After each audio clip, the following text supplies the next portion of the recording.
예, 잠깐 전쟁 얘기 이제 한 다음에 진도를 나가겠습니다. 예, 여기 그랬는데 지난 시간에 다 설명을 잘 못한 부분이 있어요.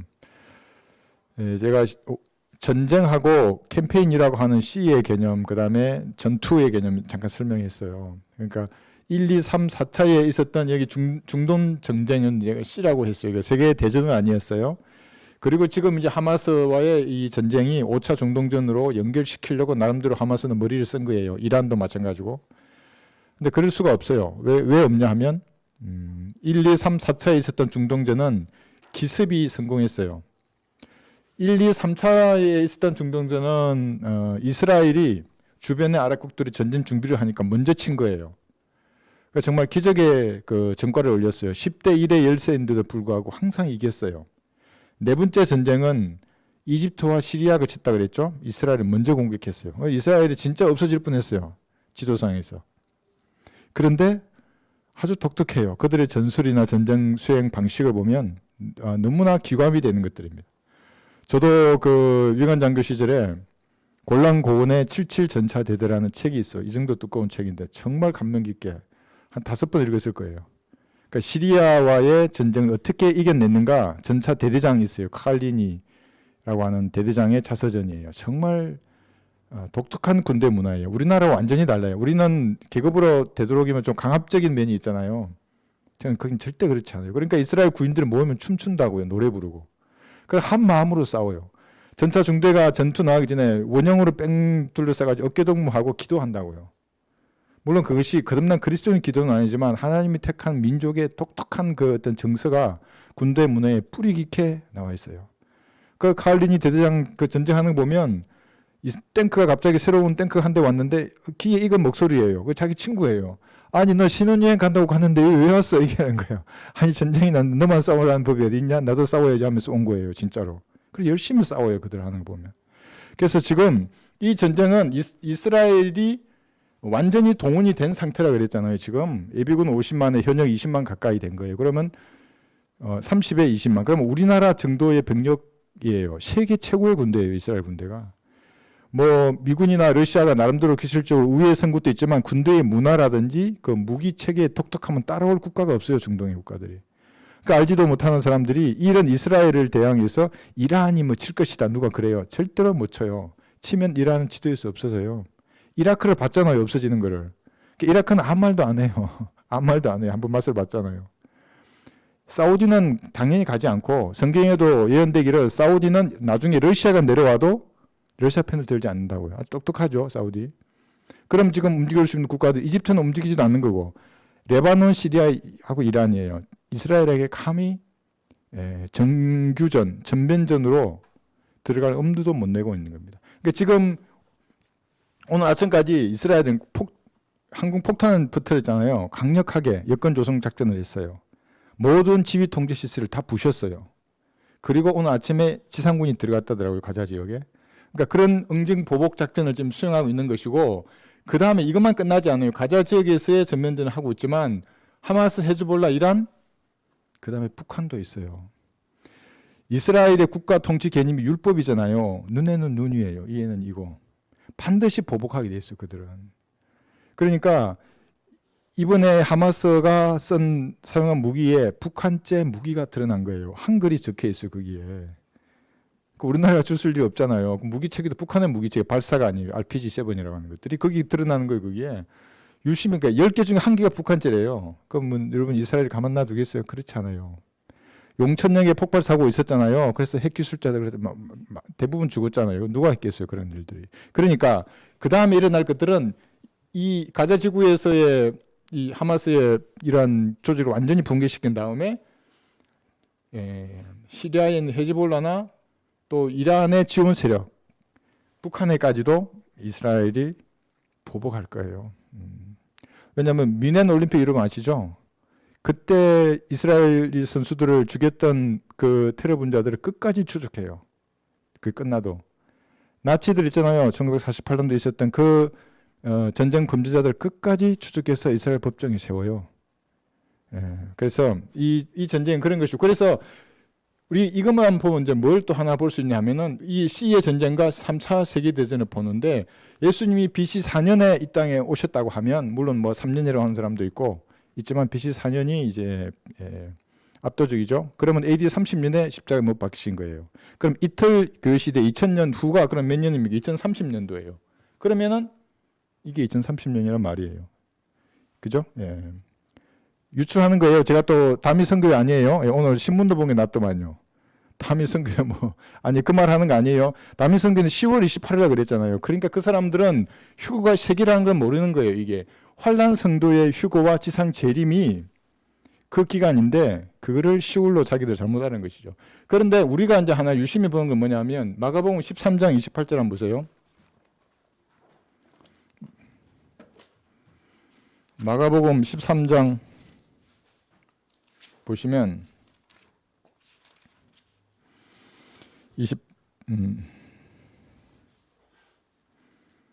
28절 이게 재림의 날짜에 보세요. 이제 무화과나무의 비유를 배우라. 가지가 이미 유연해지고 잎이 나오면 여름이 가까워진 줄 너희가 아나니. 그래서 이게 뭐냐면 이스라엘의 독립을 지금 말하는 거예요. 한 국가로 모여질 겁니다. 무화과나무에 이제 열매가 맺혀질 거예요. 맺혀질 것인데 1948년 그 이전에 2차 대전 때 뭐 했어요? 홀로코스트 있었잖아요. 600만 명이 죽었어요. 그런데 어떤 사람 인터뷰를 봤어요. 이번에 92세에 이스라엘 어떤 할아버지가 죽었는데 하마스가 공격해가지고 옆에 있던 그 예비군 소령이 그러더라고요. 그때 홀로코스트에도 살아남았는데 이번에는 살아남지 못했다고. 그런데 이때의 홀로코스트 지금 현재 이것도 그보다 더한 거예요. 하마스의 공격은. 이때는 더해요. 3차 세계대전에는. 그러니까 하마스의 공격 사례를 보면 차마 제 입으로 담지 못한 너무나 잔인하게 사람들을 죽였어요. 그냥 보통 총살한 게 아니에요. 고문을 하면서 자기 아이가 고문 받는 것도 다 보게 했어요. 그리고 같이 죽여요, 나중에. 더 잔인한 장면들은 제가 말할 수 없어요. 그러니까 그 집을 소개하는 그 예비군 소령도 준비가 안 된 사람은 절대로 보면 안 되는 장면들이에요. 지금 거의 2주가 지났잖아요. 그런데도 아직도 살점을 죽고 있어요. 아직도. 얼마나 잔인하게 했는지 몰라요. 임산부로부터 아이들, 할머니, 할아버지, 92세 할아버지 죽일 때는 죽여놓고 수류탄을 던져서 또 죽였어요, 완전히. 15살 소녀들 얘기했잖아요. 한 방 안에 방크에 모아두고 10여 명 그대로 수류탄 던져서 폭사시켰어요. 이건 그래도 아주 그냥 자비로운 거예요. 더 심한 것이 있는 겁니다. 그래서 봤을 때 이 한 세대죠. 무화과나무 비유했죠. 예, 그 다음 보시면 이와 같이 너희도 이런 일들이 일어나는 것을 보면 그때가 곧 가까이 문들 앞에 가까운 줄 알라 그랬어요. 벌써 이스라엘 독립한 지 48년도에 독립했잖아요. 그죠? 진실로 내가 너희에게 말하노니 이 세대가 지나기 전에 이 모든 일이 이루어지리라. 앞에 있었던 그 대환란의 무서운 일들이 이루어질 거예요. 이 한 세대가 지나기 전에. 진실로 내가 너희에게 말하노니 이 세대가 지나기 전에 이 모든 일들이 이루어지리라. 하늘과 땅은 없어져도 내 말들은 결코 없어지지 아니하리라 하고 확정 딱 한 거예요. 이렇게. 내가 한 말, 이 단어 안 없어진다고. 그러면 이 한 세대가 지금 30년이라고 하는 성경이 말하는 한 세대, 70년, 80년 다 지났잖아요. 마지막 남은 100년이 한 세대예요. 성경에서 말하는 것이. 그러니까 그러면 이게 2048년도에 예수님 지상 재림한다는 거거든요. 책으로 잡았을 때. 당기면 당길수록 더 앞에 당겨줄 수도 있어요. 네. 그 날을 정하는 건 아니에요. 그렇지만 그럴 수 있는 가능성이 있고, 물론 이 세대를 계산할 때 이때부터 이 이후로 시간 중에 구약이 보면 어떤 왕이 통치 기간은 하나님이 특정하지 않기 때문에 빼는 사람이 있을 수 있어요. 그럼 어떤 총리나 이스라엘에서 통치했던 그 기간은 하나님 치지 않는다고요. 그럴 수도 있다는 것을 알면 가까이 온 거예요. 이 세대가. 예수님의 지상 재림과 이 휴거가. 그러니까 지금 러시아가 계속 꿈틀거리고 온 세계가 뭐합니까? 전쟁을 준비하고 있어요. 국방비 사용액을 한번 보세요. 국방비 사용액을. 우리나라 55조 정도 쓰거든요. 독일은 이미 국방 예산 외에 특별 예산만 150조 이상을 썼어요. 온 나라가 지금 이 군비 경쟁. 그러니까 세상이 갈수록 살기 좋아져서 하나님의 나라가 확장한다고 하는 무천년 후천년주의자들은 전부 거짓말쟁이들이에요. 마귀의 종들이라고요. 그 사람들은. 악해진다고요. 갈수록. 여기 끝났잖아요. 이 러시아가 치죠. 휴구되면 더 악해져요. 이 7년 동안은. 마지막 후 3년 만에 3차 대전으로 모든 것이 붕괴될 겁니다. 또 이 말하면 저보고 또 다미성교의 뭐 변형된 뭐 이러더라고요. 나보고. 그럼 저도 그러면 천사가 보인다 이래야 될까? 제 옆에 천사 있다 이러고 안 보이는 사람 손 들어봐라고 하면 아무도 안 손 안 들 거야. 마귀 들린 사람이 저 그렇게 한다면 그러지 않은 겁니다. 이 정도 하시고 요한복음 10장 42절 한번 보겠습니다. 많은 사람이 그곳에서 주를 믿더라 그랬어요. 이 상황은 지금 아직 예수님이 십자가에 피 흘려 죽으시고 부활하기 전의 상황입니다. 근데 주를 믿었어요. 그러니까 성경 어디에도 믿어지더라는 없어요. 내가 그거 안 믿어져. 이 말은 안 믿는단 말이에요. 왜 안 믿어요? 마음의 심보, 마음씨가 하나님 보시기에 합당하지 않은 사람이에요. 안 믿어요, 그 사람들은. 여기다가 각종 이단의 교리를 내가 들어왔잖아요. 그럼 그만큼 세뇌된 거예요. 아무리 복음을 전해도 안 믿어지는데 그 말은 안 믿겠다고 작정한 사람이고, 곧 더 말하면 하나님이 미혹의 영을 그 사람에게 거두지 않는다고요. 왜 그래요? 심보, 마음씨, 하나님 보시기에 합당하지 않은 사람입니다. 세상 사람들도 이걸 잘 알기 때문에 노래도 부르잖아요. 마음이 고와야 여자지. 남자는 그런 마음이 안 고와도 돼요? 그 노래도 사실 잘못된 거예요. 남자나 여자나 마음이 고와야 된다 하는 것이. 그러면은 구원받아요. 그러면은 진리의 지식을 말하면 알아듣는다고요. 아, 구약과 신약이 나누어지는구나. 예수님 오시기 전후, 십자가 전후. 그죠? 사도행전 7장을 기점으로 8장이 다르고 그 이전이 다른 거예요. 그리고 휴거되기 전이 다르고 후가 다르고 대혼란이 다르고 천년왕국이 다르다고 하는 그것을 받아들일 수밖에 없어요. 말씀이 그렇게 말하니까. 그런데 이제 이것을 깨려고 어떤 사람 안식교 이거 보니까 세대주의가 이단인데 천주교의 누구 신부가 이걸 주장해가지고 이러면서 막 사진 그려가지고 아주 그럴듯하게 꾸며놨더라고요. 성경 스스로 나눈다고요. 그러니까 나도 공부하라 그랬지. 학자들 주장이 아니라. 그래서 많은 사람이 주를 믿었습니다. 자, 여기 보세요. 믿는다고 할 때 이 믿음이라는 것은 의지의 영역에 있는 겁니다. 그런데 감정이나 지성의 영역에서 믿는 것처럼 꾸며버려요. 그러면 결코 구원받을 수 없어요. 그 대표적인 감정파가 은사주의자더라고요. 은사주의. 그러니까 어떤 목사가 은사를 가졌다, 카리스마를. 그러니까 내가 이게 하면 성령의 불을 받는 거예요. 이렇게. 불이 머리에 떨어졌어요. 불이 어깨로 내려가야 하면 미치더라고요. 이거 보니까. 그리고 이게 집단 체면에 걸리기 때문에 진짜 불이 느낀다고요. 머리, 어깨, 손가락까지. 이게 관절염이 났고 그래요. 진짜로. 감정의 영역에 있는 이것은 마귀가 가장 잘 터치하는 거예요. 이렇게. 그래서 빈들의 말은 불같이 시들은 나의 영혼 봄비로 내리는 성령 내기도 주옵소서 하고 그러면 또 다른 감정을 추구하기 때문에 마귀가 딱 들어가는 통로를 이 사람이 여는 거예요. 그러면 달콤한 설탕 같은 마귀가 싹 들어와요. 파리처럼 붐붐붐 거리면서. 그러면 감정적으로 갈보리를 쳐다보는 거에 아무 일도 안 일어나요. 이 사람은. 그런데 그 다음 아침 되면 또 감정을 찾기 때문에 달콤한 CCM을 듣는다고요. 그 설탕물을 계속 주입해야 돼.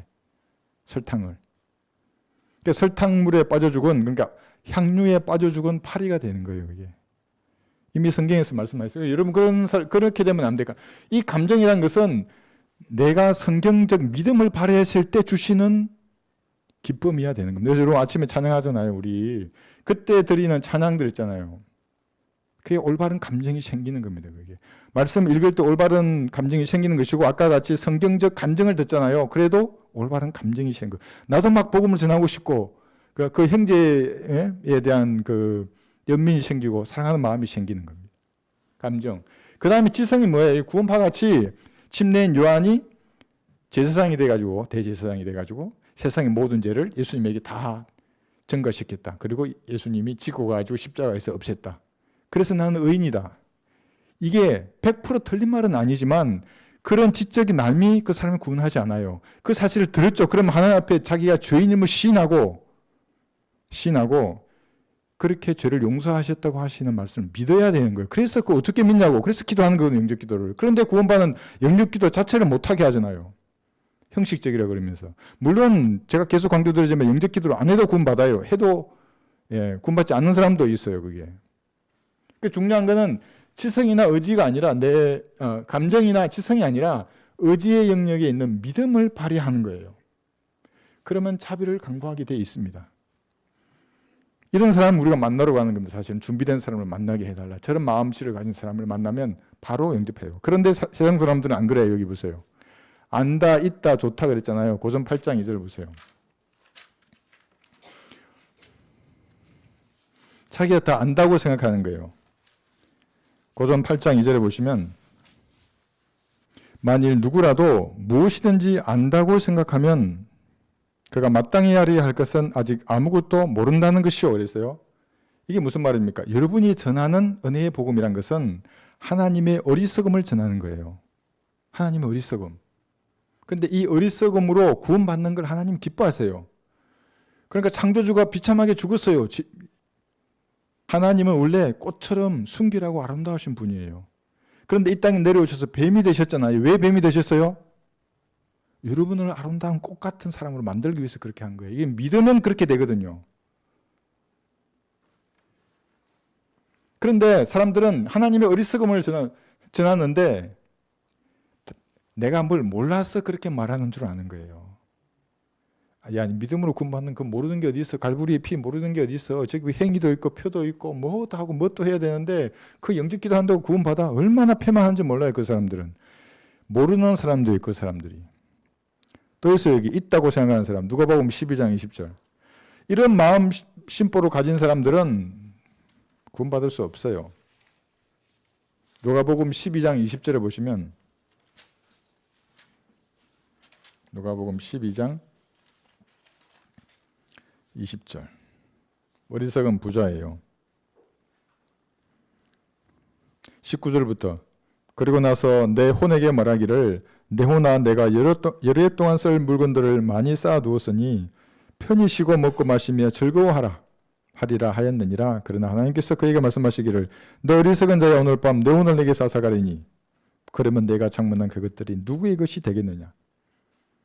없는 거예요. 사람들은 뭘 가지고 있다고 좋아해요. 그래서 하나님 어리석음을 딱 들으면 보잘것없이 보이거든요. 자기 가진 건 이만큼인데 돈도 많고 뭐 많고 뭐 또 부자인데 갈보리의 피를 말하고 이러면 또 자기 교회 회원으로 만들어가지고 이 사람이 나를 또 갈취하려고 이렇게 생각한다고 사람들이.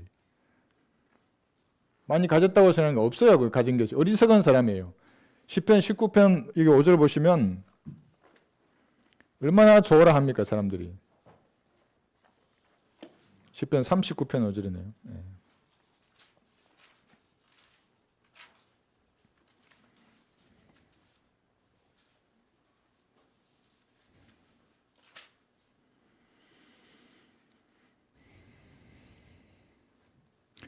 시편 39편 5절 보소서 주께서 내 날들을 손 너비만큼 주셨으므로 내 연수가 주 앞에서는 없는 것 같사오니 진실로 가장 좋은 상태에 있는 모든 사람도 다 헛될 뿐이니라.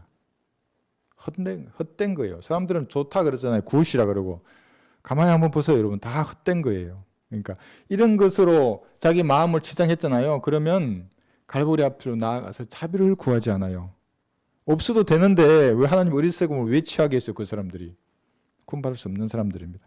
그러나 마음씨가 예쁜 사람들은 자비를 구하기 때문에 은혜의 복음을 딱 들으면 바로 구원받습니다. 예, 많은 사람이 그곳에서 주를 믿었습니다. 이때는 메시아로 믿은 겁니다. 우리가 믿는 것처럼 예수님 구주로 믿은 게 아니라 메시아라 말은 그리스도란 말이에요. 예, 헬라어로. 히브리어로 메시아이고. 여기도 나중에 나오겠지만 예수님은 그렇게 말해서 박해를 받았다고요. 자신이 메시아라고 말했어. 근데 어떤 사람들은 믿어요. 그 당시에는. 지금 우리는 구주로 믿지만 이제 그래서 요한복음 11장 이제 오늘 여기 이제 들어갔는데 들어가기 전에 잠깐 이제 볼 것은 뭐냐면 10장까지 예수님은 박해를 받으셨어요. 하나님이 땅에 내려오셨는데 사람들이 그를 박해했어요. 그럼 하나님을 건드렸으면 어떻게 되겠어요? 전능하신 손으로 막 없애버리면 깨끗이 끝날 수도 있지 않았어요? 근데 하나님은 그렇게 하지 않으셨어요. 어떻게 하시냐면 영광을 드러내심으로 대응하셨어요. 그래서 나사로를 살리신 겁니다. 예수님의 영광을 드러내셨어요. 박해하는데 박해하는 사람들을 없애지 않으시고 제자들에게 정확하게 보여주셨어요. 하나님의 영광을 드러내시는 대응을 하신 거예요. 여기 쭉 있고 여러분도 마찬가지예요. 박해를 받으면 여러분의 대응은 하나님의 영광을 드러내는 겁니다. 그게 뭐예요? 아까와 같이 그렇게 구령하고 말씀으로 자신을 뒤돌아보고 주님 앞에 밀착하는 삶을 사는 거예요. 박해하는 사람들 막 같이 싸우면 안 돼요. 예, 제가 항상 말씀드리는 예화 있잖아요. 그 구령하러 갔다가 머리 꿀밤 때리고 그러면 안 된다고 뭐라 한다 그래서 아 그러세요 하는 거예요. 이렇게 아 그러세요. 예, 이렇게 읽어보세요. 이렇게 하고 예. 한번 보겠습니다. 예수님은 여기 마가복음 3장 4, 6절에 보시면 안식일에 인자의 표적이잖아요. 병자를 고쳐주셨어요. 마가복음 3장 4, 6절. 그랬더니 사람들이 예수님을 죽이려고 엄물을 꾸몄던 겁니다. 이게 박해입니다. 마가복음 3장 4절에서 보시면 그때 주께서 한 손이 마른 사람에게 말씀하시기를 일어서라고 하시고 그들에게 말씀하시기를 안식일에 선을 행하는 것이 타당하냐 아니면 악을 행하는 것이 타당하냐 생명을 구하는 것이 타당하냐 아니면 죽이는 것이 타당하냐고 하시나 그들은 잠잠하더라. 주께서 노하셔서 그들을 둘러보시며 그들의 마음이 완악함을 슬퍼하시고 그 사람에게 말씀하시기를 내 손을 펴라고 하시자 그가 손을 펴니 그 손이 다른 쪽 손과 같이 온전하게 회복되었더라. 이게 뭐예요? 이런 인자, 통치자로서의 표적을 행하니까 사람들이 죽이려고 음모를 꾸미기 시작한 겁니다. 여러분들이 진리를 전하면 어떻게 하겠어요? 마귀들이 실제로 이 파리 같은 마귀들은 여러분을 고소하고 다양한 음모를 꾸민다고요. 붓붓붓 돌아다니면서. 다른 사람들에게 생각을 넣어주기도 하고 여러분의 가장 취약한 것을 건드리기도 해요. 이게 한번 볼까요? 음모? 사도행전 23장에 보시면 사도 바울도 그랬어요. 23장 11절에서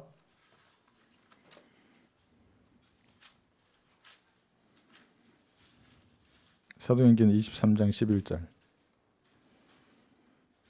13절까지 보시면 그날 밤 주께서 바울 곁에 서서 말씀하시기를 주의 천사로 내려오셔서 말씀하셨어요.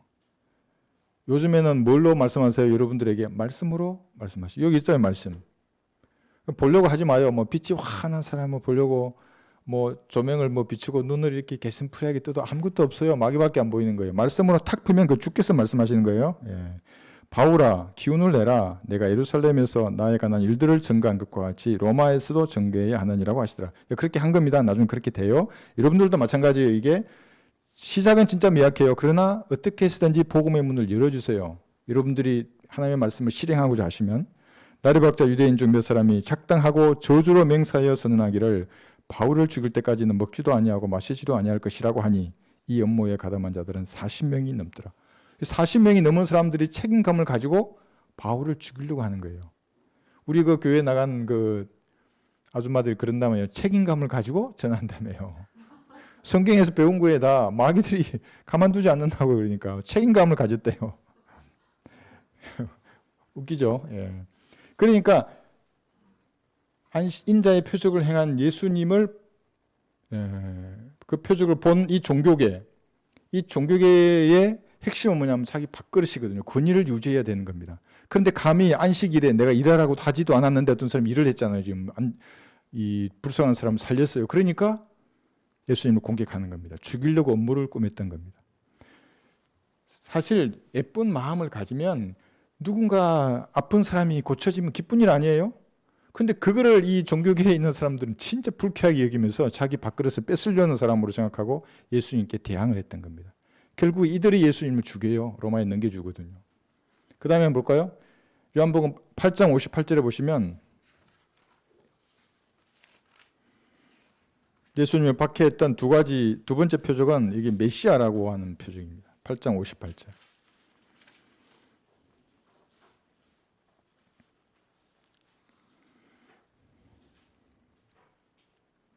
예수께서 그들에게 말씀하시기를 진실로 진실로 내가 너희에게 말하노니 잘 한번 들어보세요. 아브라함이 나기 전부터 나는 있느니라고 하시니라. 원래는 이렇게 말해야죠. 아브라함이 나기 전부터 나는 있었느니라 그래야 돼요. 근데 예수님은 항상 현재라고요. 나는 있느니라 그래요. 그래서 이게 과거나 미래나 예수님은 현재라고요. 하나님이시기 때문에. 그래서 예수님을 영원에 거하시는 분이라고 말합니다. 이사야 57장 15절에 보시면 나와요. 영원에 거하시는 분. 그러니까 유대인들은 진짜 신성 모독의 죄를 예수님이 범한 거예요. 돌로 치려고 한 거예요. 아니 영원에 거하는 하나님 어떻게 사람의 모습으로 50도 안 된 네가 어떻게 아브라함 나기 전부터 지금도 있다고 말이 되냐? 이렇게 한 거죠. 마음씨가 그렇게 쓰니까 못 알아듣는 거예요. 영혼에 거하시는 높고 우뚝 솟은 분, 그의 이름이 거룩이신 분이 이같이 말하노라.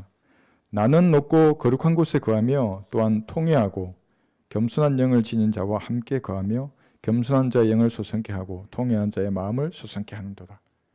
그러니까 마음씨가 예쁜 사람들은 항상 하나님께서 마음을 소성케 하는 거예요. 마음이 아프고 괴롭고 쓸쓸하고 외롭고 어디로 가요? 어디로 가는 거예요? 성경을 보는 거예요, 이게. 그러면 하나님께서 마음을 소성케 해 주시는 겁니다. 그러니까 이제 나는 있느니라 말의 의미가 있는 겁니다. 저는 있었어요. 그러지 않아요. 예수님이 그랬다면 종교 지도자를 쟁쟁하잖아요. 아마 요즘 같으면 목사들이 제가 있었는데요. 뭐 이랬을 거예요. 뭐가 사람들 앞에서 하나님의 말씀을 전하는데 그렇게 눈치를 보고 말을 해야 하는 거예요. 예수님은 당당하게 말하는 겁니다. 그러니까 이렇게 반응을 보이죠. 그들이 여기서도 죽이려고 업무를 꾸미고 이렇게 말씀하시는 예수님에게도 돌을 들어서 던지려고 하는 겁니다. 이게 오전 설교에서 말했던 거울을 보고 거울을 부셔버린 표범이나 곰 같은 사람들이에요. 말씀이 육신이 된 분 진짜 말씀 얘기 왔잖아요. 이게 진짜 거울이에요. 이게 예수님이. 말하니까 이 사람들은 죽이려고 하는 거예요. 왜 그래요? 마음씨, 심보가 하나님 보시기에는 부패한 사람들입니다. 그러니까 하나님은 마음을 보신다는 말의 의미를 잘 이해하고 여러분들이 그래서 거리에서 도저히 안 되겠다는 사람에게 줘보세요. 한번. 무신하는 사람이면 그 사람에게 줬어요. 르커 목사님 말씀하시잖아요. 제크 나피를 탁 들고 너 이 사람을 혼낸다 어떤 자매한테 그랬잖아요. 그 자매가 전조지를 들고 가지고 칼에다 꽂으면서 이거 한번 읽어보세요. 그랬다잖아요. 여러분 그런 배짱 있으세요? 기도하고 한번 해보세요. 기도하고. 그래서 반응이 중요합니다. 신성한 불과 요한복음 10장 30절을 보시면 박해를 하는 이유가 요한복음 10장 30절 나와 나의 아버지는 하나니라. 이렇게 계속 공부했었죠. 지난 시간에도. 동일한 두 분이 아니라 나와 내 아버지는 하나니라 그랬어요. 그러니까 자기들이 알던 그 영혼에 거하는 엘로힘, 그분이 육신으로 여기 나타나신 거예요. 어떻게 엘로힘은 육신으로 나타나요? 우주보다 더 크고 전능하시고 전지하신 그분이 어떻게 여기로 나타나서 아기가 되어가지고 기저귀 갈고 이렇게 있다가 이렇게 올 수 있냐고 이해할 수 없어요. 그 사람들이 성경 곳곳에서 그렇게 할 것이라고 얘기를 해도. 그죠? 그들의 반응은 돌로 치는 거였습니다. 그들의 대응이. 바울도 그렇게 대응했다 그랬죠? 여기 사도행전 13장 50절에 보시면 정말 잘 대응했어요. 바울도 보세요. 여기 사도행전 13장 50, 51. 그때 유대인들이 경건하고 존경받는 부인들과 그 성읍의 지도청 사람들을 선동하여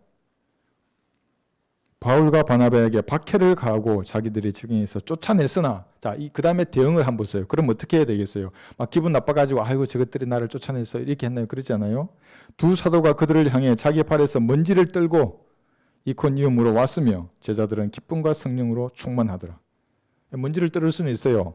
불쌍한 사람들이잖아요. 이게. 거울을 깨트리다니 감히 손을 댔어요. 창조주. 기쁨과 성령으로 충만한 겁니다. 대응을 잘했죠. 그죠? 디모데후서 3장에도 여러분의 대응이 나와요. 디모데후서 3장 11절에서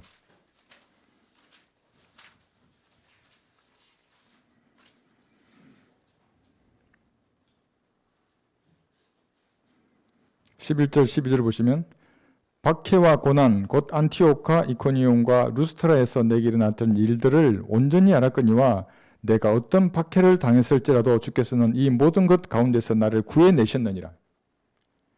여러분 결국에 구해내면 여러분을 이 정신병동 같은 세상에서 건져내서 셋째 하늘로 데려가실 거예요. 여러분이 먼저 가시든 주님이 나중에 오셔서 데리고 가시든 다 데리고 가는 겁니다. 실로 그리스도 예수 안에서 경건하게 살고자 하는 모든 사람은 박해를 받을 것이라요. 그런데 중요한 것은 여러분의 대응이에요. 예수님도 보여주셨고 사도들도 보여주셨어요. 침례 교도들이 보여주셨어요. 침례 교인들. 성경을 최종 권위로 여기는 우리 믿음의 선진들이 어떻게 대응해야 하는지를 보여줬다고요. 시간 나시면 교회사를 꼭 한번 읽어보십시오. 거기에 나와 있는 그 박해의 불길 가운데에서도 자기 신앙을 포기하지 않았던 그 믿음의 선진들이 거기에 나옵니다. 그러니까 어느 신부가 저한테 내가 보기에 신부 같아요. 목사나 신부나 중이나 창녀나 도둑이나 사기꾼이 다 똑같은 죄인이라 그러는 게 도대체 네가 어느 교파냐고 그러더라고요. 좋은 말로 썼어요, 신부처럼. 내가 딱 보면 알지 그 문장의 냄새가. 얼마나 우리를 죽였어요, 그 자기들의 권력을 잡았을 때. 그것이 이때 풀이 돼요, 이때. 교황이 이 통치하잖아요, 여기가. 네. 그 다음 다시 요한복음. 네, 오늘 11장 1절에서 4절까지만 보겠습니다.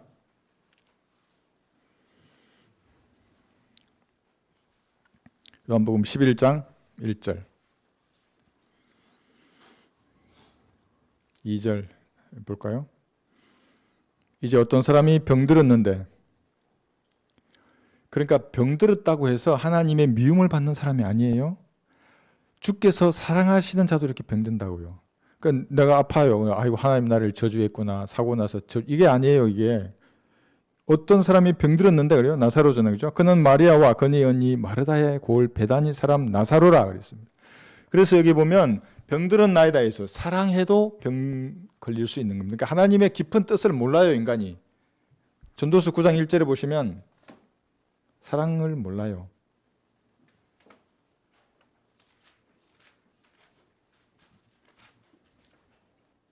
전도서 9장 1절.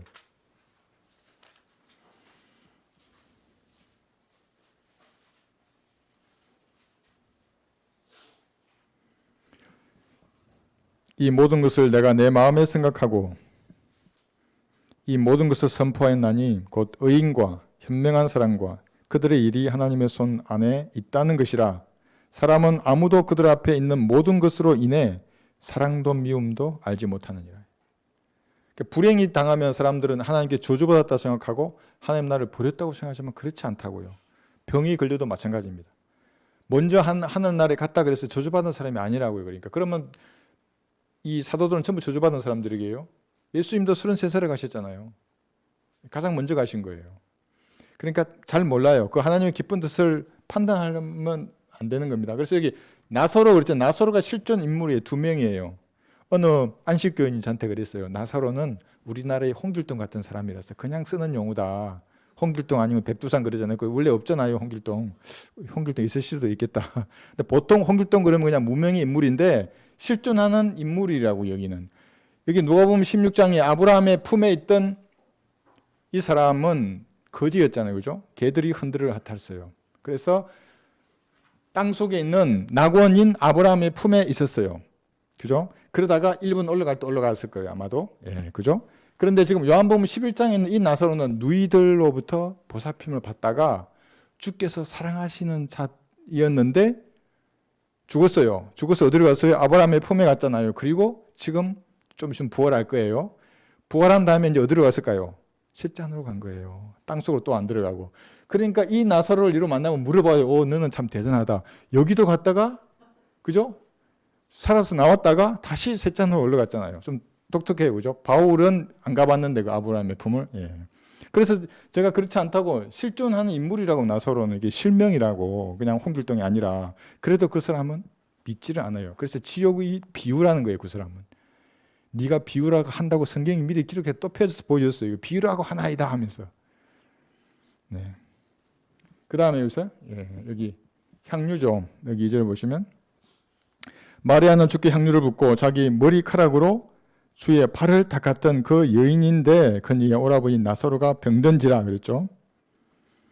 그러므로 그의 누이들이 주께 사람을 보내어 말하기를 주여 보소서 주께서 사랑하시는 자가 병들었나이다 라고 하니 그랬어요. 여기에 향유를 붓는 마리아는 여기 같은 마리아예요. 예, 마리아. 아베 마리아 아니에요. 이게 큰일 납니다. 아베 마리아 그러면 이게 이제 라틴어로 은총이 많은 마리아여 기뻐하소서 이 말이에요. 여러분 농담으로도 그 말 하지 말이에요.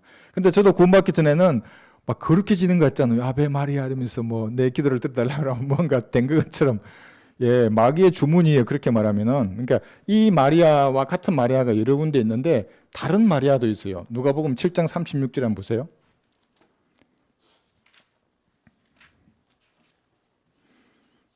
누가복음 7장 36절. 근데 한 죄인인 여인이에요. 누가복음 7장 36절. 그때 바리새인 중에서 한 사람이 자기와 함께 음식을 들자고 주께 청하니 주께서 그 바리새인의 집에 들어가서 식사하려고 앉으시더라. 이제 이건 한 여인이고 나머지 지금 우리가 요한복음에서 공부하는 여인은 시몬의 집에서 이렇게 하는 거예요. 그런데 보라, 그 성읍에 죄인인 한 여인이 있었는데 그녀가 예수께서 그 바리새인의 집에서 앉아 음식을 드신다는 것을 알고 향유가 든 옥합을 가지고 와서 주의 뒤로와 발 곁에 서서 울며 눈물로 주의 발을 씻기기 시작하며 자기 머리카락으로 닦아내고 주의 발에 입을 맞추며 향유를 붓더라 그랬어요. 그러니까 예수님의 영광이 이 향기처럼 온 집안에 가득 퍼지는 겁니다. 천으로 닦았으면 천이 향기를 다 먹어버렸을 거 아니에요. 근데 머리카락으로 닦았어요. 이렇게. 예. 눈물로 주의 발을 씻기고 머리카락으로 닦아내고 그랬어요. 이렇게. 그러니까 이 섬김에 대한 좋은 예표를 보내는 겁니다. 그런데 이게 좀 더 좋은 말씀이 여기 있어요. 44절 보시면 그때 주께서 그 여인을 돌아보시며 시몬에게 말씀하시기를 내가 이 여인을 보느냐? 내가 너의 집에 들어올 때 너는 나에게 발 씻어 물도 주지 아니하였으나 이 여인은 눈물로 내 발을 씻고 자기 머리카락으로 닦아내었느니라. 예, 그 구절이 아니라 여기 있죠. 41절 보세요. 빛을 준 어떤 사람에게 빚진 자들이 있었는데 둘이 있었는데 한 사람은 500데나리온을 꾸었고 또 다른 사람은 50데나리온을 꾸었더라. 그러나 그들이 갚을 것이 없으므로 그가 둘 다 탕감해 주었더라. 그러므로 그들 중 누가 더 사랑하겠는가 내게 말하라고 하시니. 이게 무슨 말이에요? 그러니까 그 여인이 그렇게 하니까 속으로 생각한 거예요. 아유, 저거 죄인인데 예수님 그것도 몰라? 근데 예수님이 그거 다 아시고 이렇게 질문하는 거예요. 500데나리온 탕감받은 사람하고 50데나리온 탕감받은 사람하고 누가 예수님을 더 사랑했느냐는 겁니다. 여러분 어때요? 이거 예수님 저한테 질문한 거예요. 제가 소름 때 헌신하고 처음으로 교회 갔을 때 제일 뒷자리에 앉았는데 물었다고 진짜로. 네가 이 사람들보다 나를 더 사랑하느냐? 500데나리온 탕감받았다. 말도 의미도 몰랐어요. 나는 그때. 아니 이 사람들이 더 사랑하지요. 나는 이제 세상에 딱 이제 왔는데 이 사람들은 얼마나 헌신적이고 선한 사람들입니까? 그 점심시간에 2층에 가서 작년부 모임을 해서 남자들이, 형제들. 또 물어서 이 사람들보다 나를 사랑하냐? 아니요, 이 사람들이 더 사랑하죠. 그러니까 한 달 지나서 알았다고요. 나는 500데나리온 탕감받았는데 이 사람들 50데나리온 탕감받으니까 당연히 내가 더 사랑한다고요. 여러분 어떠세요? 여러분 스스로 생각해 보세요. 그래 예수님과 뭔가 일이 일어난다고요. 아니고 주님, 저 사람은 한 500데나리온 탕감받았지만 난 50밖에 안 돼. 난 죄도 많이 없었는데요. 뭐 이러면 하나님과 아무 일도 안 일어나요. 예. 그러니까 이런 여인이 있고 이 요한복음 12장 3절에 보면 이 지금 우리 요한복음에 나온 이 여자가 여인이 드린 그 향유가 한 리트라잖아요. 요한복음 12장 3절 마리아가 매우 값진 감송 향유 한 리트라를 가지고 와서 예수의 발에 붓고 자기의 머리카락으로 그의 발을 닦으니 그 집에 향유 냄새로 가득 차더라. 예수님의 영광이 이 향기처럼 가득 찬 거예요. 네. 450g에 1년 연봉을 그냥 그 향유로 다 주님 앞에 드렸던 겁니다. 그러니까 나중에 이제 그 도둑인 유다 이스카리옷이 가난한 사람에게 네가 그 주지 왜 예수님에게 주냐고 따졌었죠. 섬김과 경배에는 반드시 값진 무엇인가가 필요한 겁니다. 그래서 오전에는 우리가 물질을 주님 앞에 드리는 시간이 별도로 가지는 겁니다. 오후에 성경 공부 때는 없는 것이고 좋은 비유를 보여주는 겁니다. 예수님의 영광을 향기로 드러내는 겁니다. 그래서 예수님께서도 기념하라 그랬어요. 이 여인을. 마가복음 14장 9절에 보시면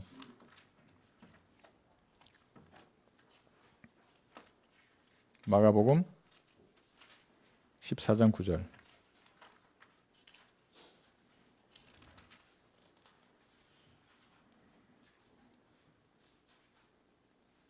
8절에 보시면 그러니까 여러분이 감당할 만한 값진 것을 드리는 겁니다. 어떤 사람들처럼 집 두 채를 다 바쳐버리면 어디서 자요 그러면은 그러니까 그 균형 잡힌 생각으로 하나님께 드려야 된다고 물질을 드리더라도 그 여인은 자기가 할 수 있는 일을 하였으니 내 몸에 향유를 부어 장사 지내려고 미리 왔느냐 그랬잖아요. 할 수 있는 일이에요.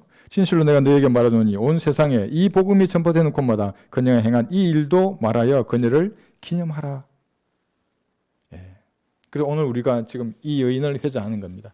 그 다음에 마태복음 26장 6, 7절에 보시면 여기도 지금 이 요한복음의 이 여인에 대해서 말하고 있습니다. 마태복음 26장에 보시면 이제 머리 위에 보여요.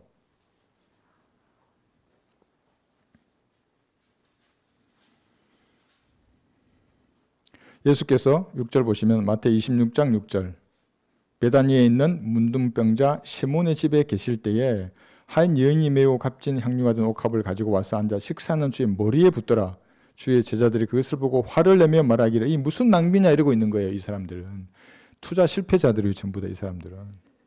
예수님 그 앞에 계신데 창조주잖아요. 전능하신 분이라고요. 진리 자체시라고요. 그 성김에 아무것도 안 하려는데 이 사람들은. 근데 여기 시몬이잖아요. 여기 시몬이 누구냐면 누가복음 17장에서 아마도 문둥병을 치료받았고 나서 감사를 드렸던 사람으로 볼 수 있어요. 감사드렸던 그 사람의 집에 창조주가 찾아간 겁니다. 그러니까 아무한테는 안 가요. 나머지 고침을 받고도 감사를 드리지 않았던 사람한테는 안 가요. 근데 그 집에 예수님이 찾아가서 이런 일이 있었던 겁니다. 그 다음 볼까요? 다시 요한복음 10장에 보시면 그래서 여러분도 주님 앞에 감사하세요. 주님 찾아올 줄 몰라요. 감사를 드리세요. 어린아이들 찬양 부를 때 있잖아요. 찬송을 부르세요도 있지만 감사를 드리세요도 있는 거예요. 놀라운 일이 생깁니다. 정말로.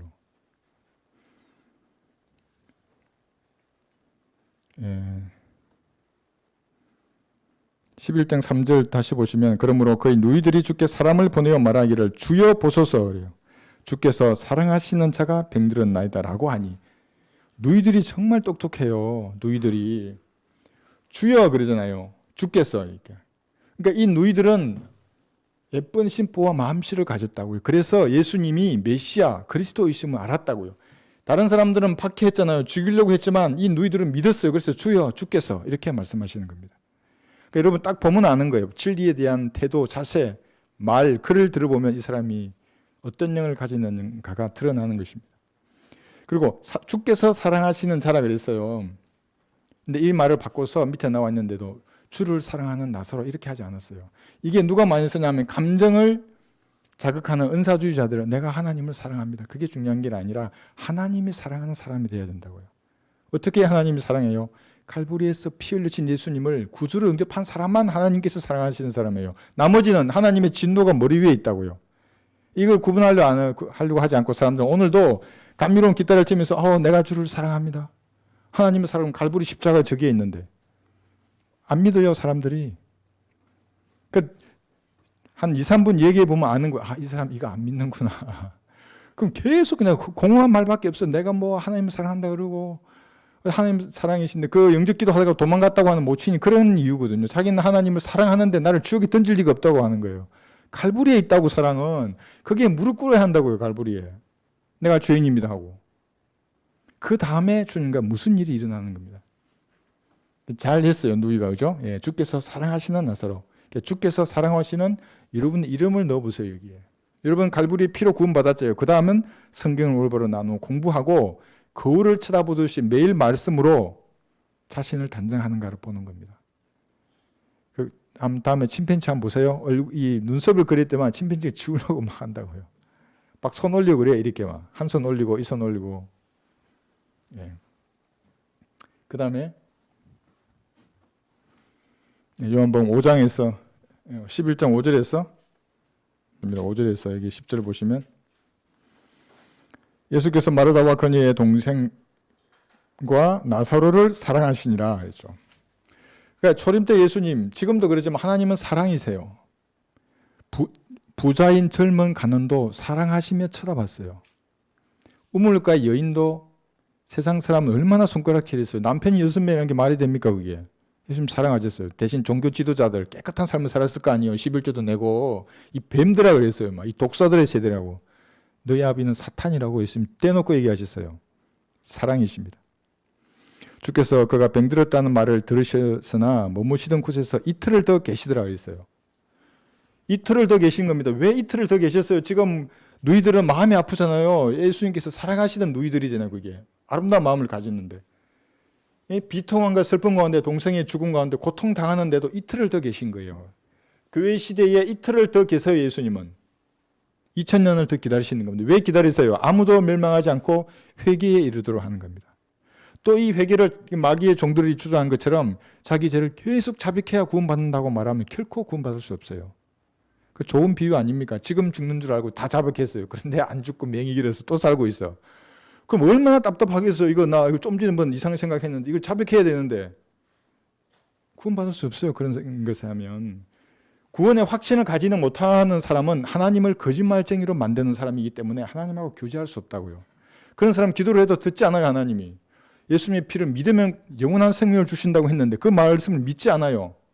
그리고 계속 구원을 흔들린다는 말만 붙들고 있는 거예요. 그게 대환란의 말씀이나 천인왕국이나 초림 때에 있던 그 말씀을. 그럼 하나님은 거짓말쟁이로 여기기 때문에 아무 일도 안 일어나요. 기다리시고 계신 겁니다. 뭘 기다려요? 이거 보세요. 감정과 느낌으로 하나님 섬기기에는 더 빨리 가열된다고요. 그래서 마귀가 음악을 통해서 목사의 부드러운 말을 통해서 감정을 자극해요. 막 눈물샘을 흘리게 만드는 겁니다. 그런데 그게 아니고 사실과 믿음은 다른 겁니다. 이건 확고한 겁니다. 여러분이 아무리 감정과 느낌이 다운되거나 요동치거나 상관이 없어요. 이건 변하지 않는다고요. 여기에 여러분의 믿음이 딱 고정되도록 기다리신다고요. 그리스도인들의 믿음이 성장하도록. 그러니까 그것이 출발되면 내가 보기에는 애처로워서 기도하게 됩니다. 그래서 제가 어떤 걸 기도하게 되면 예화를 들어볼까요? 우리 한 1, 2주 전부터 성도들을 보호해달라고 제가 기도했어요. 우리 아이도부터 가정부터 해서 성도들을 각자를 보호해달라고 기도를 했는데 엊그제 우리 가연자매가 길을 가는데 3층에서 창문 틀이 떨어졌대요. 무겁고 큰 게 한 2, 3m 앞에 쾅 떨어졌다는 거예요. 얼마나 불쌍해요, 내가. 그래 또 그렇게 기도하게 하신다고 하나님께서. 그러니까 보호해 주신 것도 너무나 감사하고 멸망하지 않는 거예요. 그래서 여러분들 어떤 걸 기도할 마음에 들면 기도하세요. 돈 드는 거 아니잖아요. 하나님 다른 걸 위해 기도하는데 다른 게 생각이 나면 기도해 주세요. 그 사람을 위해서. 그래서 영적으로 연결이 돼야 하면 성도들이. 그러면 어려운 일을 당해도 하나님이 팽창한 길을 주시고 마귀가 음모를 꾸민다 그랬잖아요. 그러면 그 음모 딱 가운데 어떤 일을 하려고 하다가 이게 없어버려요. 정말로. 그럼 성도들은 평탄한 길을 걷는 겁니다. 제자들은 아직 이게 무슨 말이냐면 이거 한번 다시 볼까요? 그 후에 주께서 제자들에게 말씀하시기를 유대로 다시 가자고 하시더라.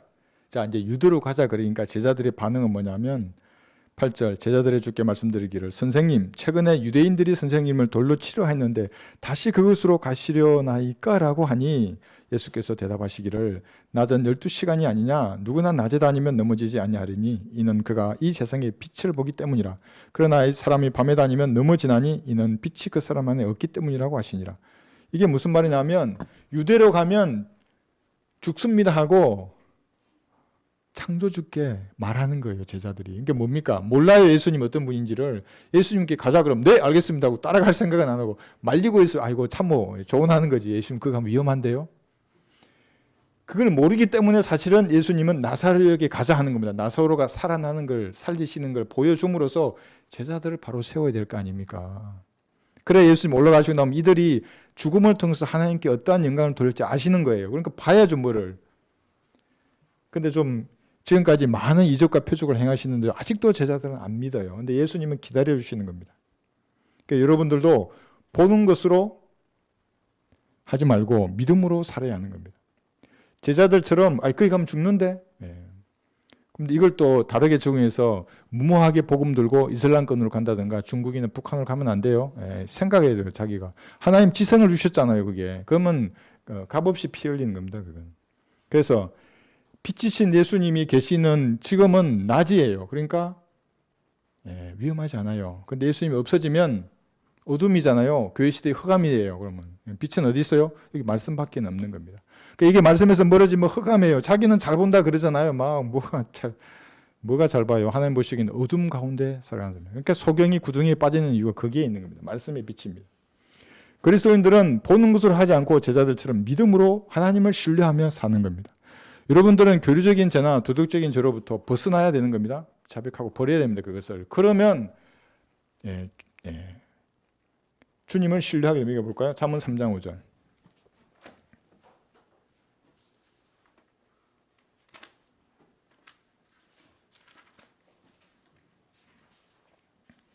잠언 3장 5절.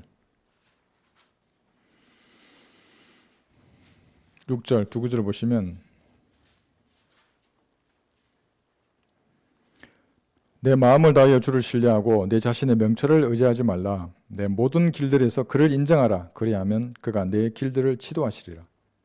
이 말씀을 한 묵상을 해보세요. 가만히 생각해보고 내 마음을 다해서 과연 하나님을 신뢰하고 있는가? 내 명철을 의지하지 않는가를 보는 겁니다. 그러면 여러분들이 무슨 생각을 줄 때 대답을 들어보면 알아요. 그러니까 처음부터 바로 탁 되지는 않거든요. 저도 처음에는 하나님 어떻게 사막에서 광야에서 식탁을 저에게 줄 수 있죠? 제가 말했다 그랬잖아요. 우리 질문을 탁 하는 겁니다. 이게 아니, 하나님을 의지하면 이게 하나님을 신뢰하면 내 모든 길들을 주님께서 인정해 주실까 의심이 드는 거예요. 그러지 말고 하나님을 신뢰해야 하는 겁니다. 시편 32편 6절을 보시면 이로 인하여 경건한 자는 누구나 주를 만날 수 있을 때에 주께 기도하리니 진실로 큰 물들 홍수를 일제로 그에게 미치지 못하리라. 시편 10절이에요. 예. 악인에게는 많은 슬픔이 있으나 주를 신뢰하는 자는 자비가 그를 두리리라 했어요. 이 자비가 뭐냐면 아까 왔던 사고와 위험으로부터 여러분들을 보호해 주시는 거예요. 마귀는 음모를 꾸몄잖아요. 야, 먹지도 마시지도 않고 쟤를 무너뜨려야 돼. 음모를 꾸미더라도 여러분 하나님을 신뢰하면 자비가 그를 두르는 겁니다.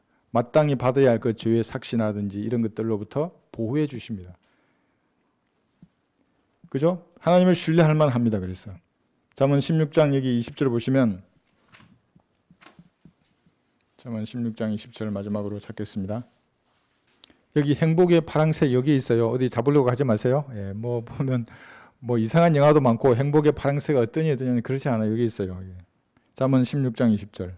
이를 현명하게 다루는 자는 좋은 것을 얻으리니 주를 신뢰하는 자는 누구나 행복하니라.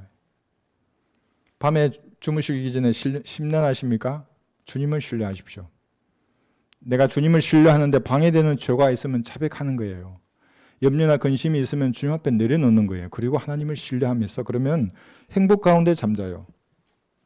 행복 가운데. 그래서 사랑하는 자에게 잠을 주시는 겁니다. 여기까지 공부하겠습니다.